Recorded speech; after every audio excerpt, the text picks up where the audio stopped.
बंधु माने पवित्र अक्षय तृतीया उपलक्षे आपण माननकु समस्तंको मोर हार्दिक शुभेच्छा एवं शुभकामना। आजिर एही भिडियोटी धनुराशि व्यक्ति विशेष मानक पई बहुत गुरुत्वपूर्ण अटे। तो आपणकर जदि धनुराशि होइथाय तेबे भिडियोटी को स्किप न करी थरे मात्र शेष पर्यंत निश्चय देखंतु, कारण धनुराशि व्यक्ति विशेष मानकर जीवन एही पवित्र अक्षय तृतीया परठारु संपूर्ण भावरे बदलिबाको जाउछि। एही अक्षय तृतीया परे सूर्यंक समेत तीनोटी प्रमुख ग्रह निजर राशि परिवर्तन करने जाउछंती। देवगुरु बृहस्पति, राहु एवं केतु निजर राशि परिवर्तन करने जाउछंती, जहा फलरे एहार प्रभाव 12टी जाक राशिर व्यक्ति विशेष मानक उपरे पड़िबाको जाउछि। एहार प्रभाव रे आपणकर स्वास्थ्य, शिक्षा, प्रेम जीवन, वैवाहिक जीवन, भाग्य, क्यारियर एवं व्यापार वाणिज्य स्थिति रे मध्य एक बड़ परिवर्तन हेबाको जाउछि। तो आजिर एही भिडियो रे आमे माने जानिबा अक्षय तृतीया परे आपणक जीवन रे केउ सब परिवर्तन हेबाको जाउछि, प्रत्येक क्षेत्र रे आपणकु केउ भली फल मिलिबाको जाउछि। सेति पई आपण माने भिडियोटी को शेष पर्यंत निश्चय देखंतु एवं आपणकर जदि धनुराशि होइथाय तो भिडियोटी को लाइक करी चैनल टी को सब्सक्राइब करि दियंतु। कमेंट बॉक्स रे भक्ति एवं श्रद्धार सहित जय श्री जगन्नाथ निश्चय लिखंतु। तो बंधु माने आसंतु आरंभ करिबा आजिर एही कार्यक्रम को, जहा आपणकर जन्म राशि एवं चंद्र राशि उपरे आधारित अटे। तो राशि चक्रर 12 गोटे राशि मध्यरु नवम राशि हेउछि धनु राशि एवं धनु राशिर राष्ट्राधिपति हेउछंती देवगुरु बृहस्पति। तो बंधु माने पवित्र अक्षय तृतीया परे आपणक कुंडलीर चतुर्थ भावरे विराजमान रहिबे बुध, शुक्र, शनि एवं राहु। पंचम भावरे विराजमान रहिबे सूर्य। षष्ठ भावरे विराजमान रहिबे देवगुरु बृहस्पति। अष्टम भावरे विराजमान रहिबे मंगल एवं आपणकर दशम भावरे विराजमान रहिबे केतु। तो बंधु माने तेबे बंधु माने 15 मई को गुरु आपणकर षष्ठ भावरु बाहरी आपणकर सप्तम भावरे गोचर करिवे एवं सूर्य आपणकर पंचम भावरु बाहरी आपणकर षष्ठ भावरे गोचर करिवे। यह व्यतीत 18 मई को राहु आपणकर चतुर्थ भावरु बाहरी आपणकर तृतीय भावरे गोचर करिवे एवं केतु आपणकर दशम भावरु बाहरी आपणकर नवम भावरे गोचर करिवे। तो सर्वप्रथमे आसंतु जानि नेबा आपणकर स्वास्थ्य किपरि रहिबो एही पवित्र अक्षय तृतीया परे। तो बंधु माने कुंडलीर प्रथम भावटी होइथाय आपणकर स्वास्थ्यर भाव, इम्यूनिटी सिस्टम भाव एवं आपणकर प्रथम भावर अधिपति हेउछंती देवगुरु बृहस्पति। तो गुरु आपणकर षष्ठ भावरे विराजमान अछंती। मात्र 15 मई को गुरु आपणकर सप्तम भाव को चलन करिवे। तो आपणक पई एहा हेउची सबुठारु बड़ परिवर्तन, कारण गुरु हेउचंती आपणक राशिर अधिपति एवं गत 1 वर्ष धरी गुरु आपणकर षष्ठ भावरे विराजमान थिले। षष्ठ भावटी को कुंडली रे भलो बोली माना जाय न थाए, कारण षष्ठ भावटी होइथाय रोग, ऋण एवं शत्रुर भाव। तो वर्षे हेबो आपण लक्ष्य करिथिबे जे आपणकर स्वास्थ्य प्राय समय खराब रहुथिबो, आपणक उपरे ऋण करजर भार बढ़ी जाइथिबो, आपणकर शत्रु संख्या मध्य बढ़ी जाइथिबो। मात्र 15 मई ठारू आपणकर एक बड़ परिवर्तन हेबाको जाउछि, कारण 15 मई ठारू आपणको ए सबुठारू मुक्ति मिली जिवो। आपण रोग, ऋण एवं शत्रु उपरे विजय लाभ करिवे। एबे आसंतु जानिबा आपणकर शिक्षा क्षेत्र किपरि रहिबो एही पवित्र अक्षय तृतीया परे। विद्यार्थी मानक पई किपरि रहिबो अक्षय तृतीया परर समय। तो बंधु माने कुंडलीर पंचम भावटी होइथाय आपणकर शिक्षार भाव। आपणक पंचम भावर अधिपति हेउछंती मंगल। तेबे मंगल आपणकर अष्टम भावरे नीचस्थ अछंती। तेबे आपणक पंचम भावरे सूर्य विराजमान अछंती एवं सूर्य आपणकर पंचम भावरे उच्चस्थ अछंती, जहा फलरे शिक्षा क्षेत्र रे आपणक मिश्रित फल प्राप्ति हेबो, कारण आपणक पंचम भावर अधिपति अष्टम भावरे नीचस्थ थिबा हेतु आपण तरबरिया भावरे कौनसी डिसीजन नियंतु नहीं। आपण जदि किछि फॉर्म फिलअप करबा पई चाहुछंती, एडमिशन करबा पई चाहुछंती, तो तरबरिया भावरे बिल्कुल भी ए सब करंतु नहीं। बहुत भाबी चिंती तापरे आपण ए सब कार्य करंतु, कारण तरबरिया भावरे करबा द्वारा आपणको समस्या आसी पारे। मंगल आपणकर अष्टम भाव में निचस्थ होगा जो आपण पाठपढ़ा को नहीं कन्फ्यूज होइजिबे। आपणक मध्य दुई स्वभाव देखादेव। तेणु आपण निजर पाठपढ़ा उपरे फोकस करने पई चेष्टा करंतु। आपणकर गोटे लक्ष्य उपरे लक्ष्य निर्धारित करंतु। तेबे 15 मई पर्यंत सूर्य जेहेतु आपणकर पंचम भाव में उच्चस्थित रहिबे तो 15 मई पर्यंत आपणक पाठपढ़ारे आपणको शुभ फल मिलिबो। किंतु 15 मई परे सूर्य मध्य आपणकर षष्ठ भाव को चलन करिवे तो 15 मई परे आपणकर पाठपढ़ा पई सेतेटा समय भल रहिबो नाही। आपण पाठपढ़ारे अन्यमनस्क होई पारंती। आपणकर माइंड डाइवर्ट होई पारे। पाठपढ़ारे आपणकर मन न लागि पारे। तेबे सेथिपाई आपण किछि प्रतिकार करिबा निहाती आवश्यक। तो प्रतिकार गुड़िक आमे वीडियो शेष रे जानिबा। एबे आसंतु जानिबा आपणकर प्रेम जीवन किपरि रहिबो एही पवित्र अक्षय तृतीया परे।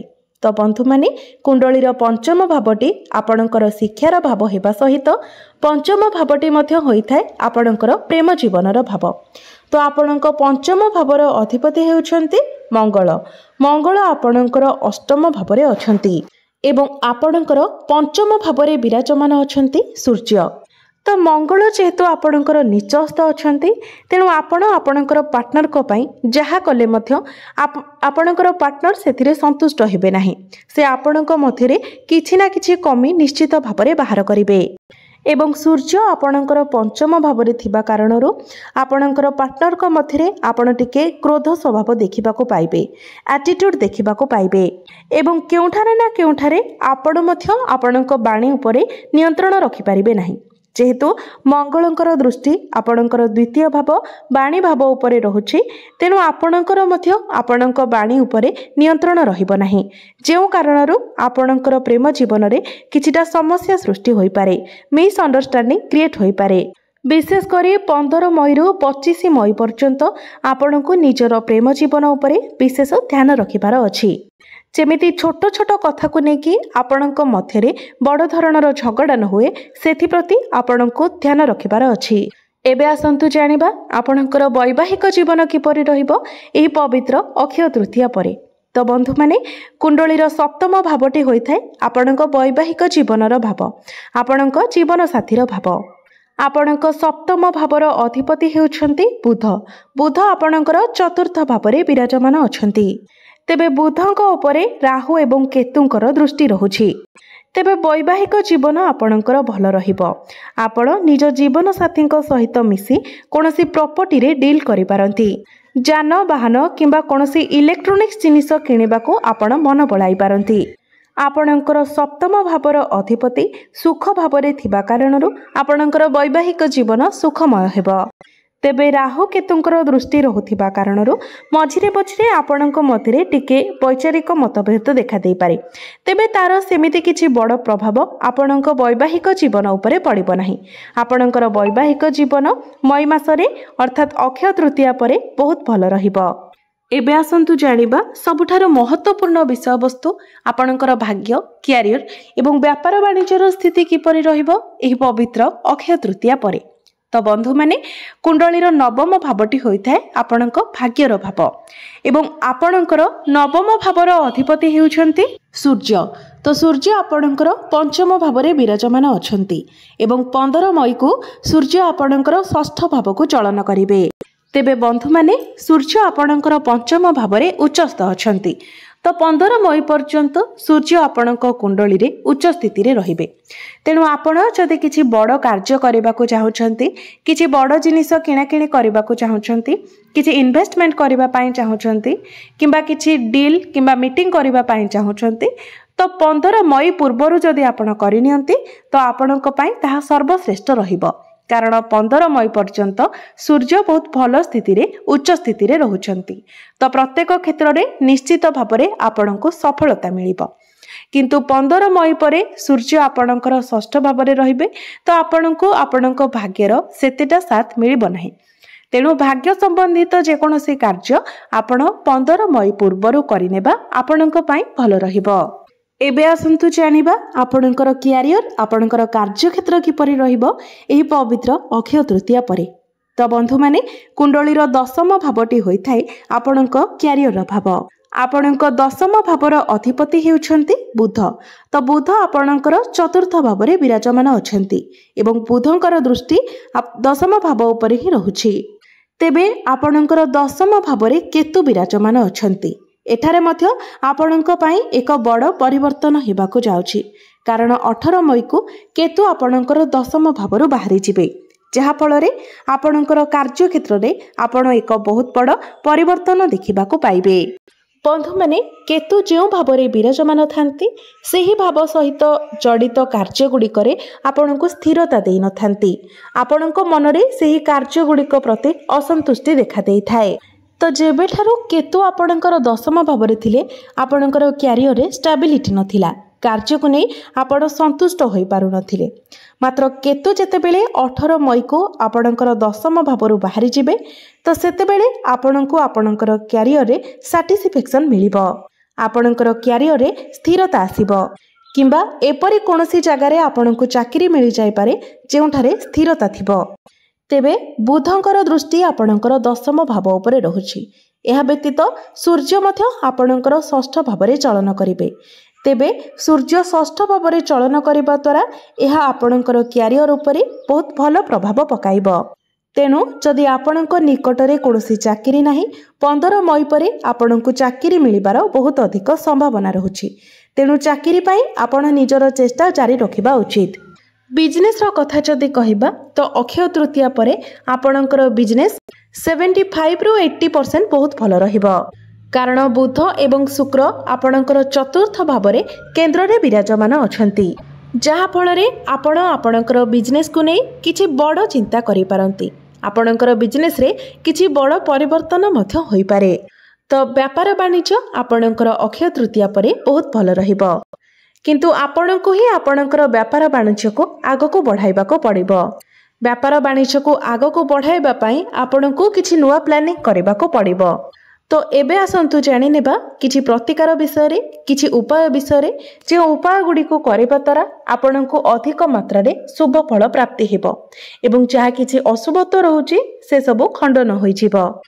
तो अक्षय तृतीया परे जेतु मंगल आपणकर निचस्थ हेउछंती, तेणु मंगलंकर दुष्प्रभाव को कम करिबा पई एवं मंगलंक ठारू शुभ फल पाइबा पई आपण प्रत्येक दिन मंगलंकर बीज मंत्र 108 थर जप करंतु। प्रत्येक दिन आपण हनुमान चालीसार पाठ करंतु एवं आपणक राशिर अधिपति देवगुरु बृहस्पति होइथिबा कारणरू आपण प्रत्येक दिन गुरुंकर बीज मंत्र मध्य 108 थर जप करंतु। एहा व्यतीत प्रत्येक दिन आपण उदित सूर्य को तंबा पात्र रे चलार्घ्य अर्पण करंतु। निश्चित भाव में आपणको अधिक मात्रा रे शुभ फल प्राप्ति हेबो। तो बंधु माने आपणकर जीवन मंगलमय हेउ, एहा ही ईश्वरंक निकटरे मोर प्रार्थना। धन्यवाद।